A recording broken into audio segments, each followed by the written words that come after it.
On the far western coast of the continent, high atop a rocky promontory overlooking the Sunset Sea, sits Casterly Rock, ancestral seat of House Lannister.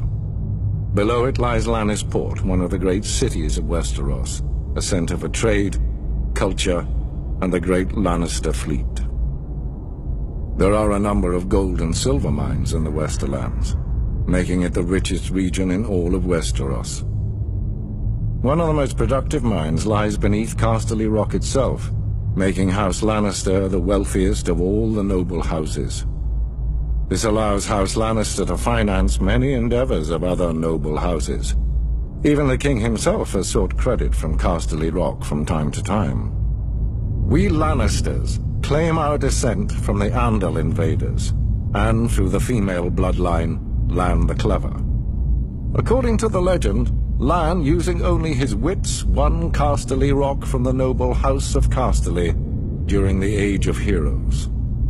The Lannisters reigned as kings of the Rock for thousands of years, and worked to make it the envy of the rest of the Seven Kingdoms.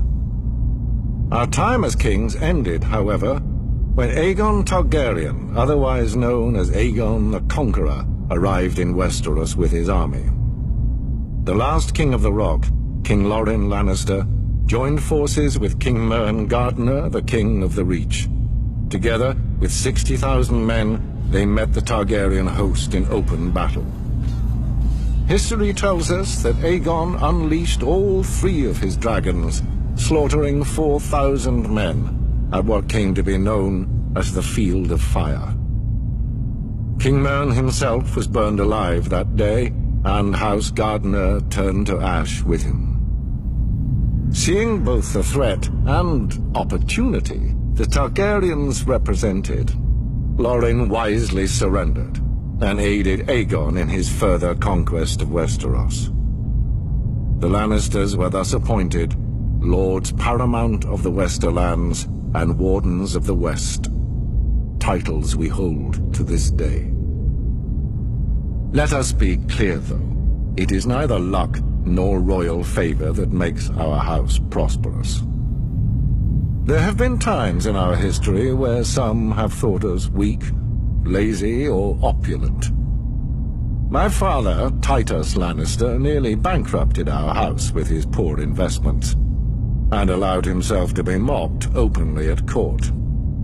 When our vassal, the Rains of Castamere, dared to rise up against the Lannisters, they learned how dangerous it can be to taunt a lion. I, Tywin Lannister, led the assault on Castamere to put down this rebellion. I made an example of them, to anyone who doubts our might. They even made a quaint song about the fates of the Rains of Castamere. Sadly, there are no Rains left to hear it. Today, the Golden Lion of Lannister is rightly admired and feared throughout the Seven Kingdoms. Our words are, "Hear me roar."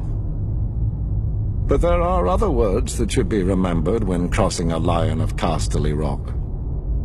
A Lannister always pays his debts.